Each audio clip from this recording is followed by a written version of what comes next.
Profit हो गला 8/1/3 या को आम कौन लिखिपर 1/12 है ये हो गला जेहेतु आमको कही सेलिंग प्राइस रे एति से प्रॉफिट पाई सेलिंग प्राइस ये कौन हो 12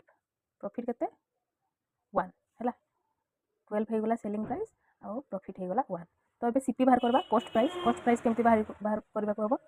सेलिंग प्राइस माइनस प्रॉफिट हेले सेलिंग प्राइस केते देगी 12 माइनस प्रॉफिट है 1 तो 11 हो गला हमर सीपी कॉस्ट प्राइस हो गला 11 तो आम कौन जानी प्रॉफिट बाहर एक्चुअल प्रॉफिट बाहर करने आमको कौन पड़ो percentage profit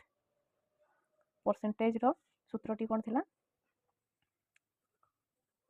profit by CP into 100 है तो आमर प्रॉफिट ये केते 1 सीपी केते 11 इंटू 100 या यदि आम काटिदेवा आमको आंसर आसो 9 1 विभक्त 11%। तो आमर एक्चुअल प्रॉफिटा केते 9 1/11% है ये हो गला एक्चुअल प्रॉफिट।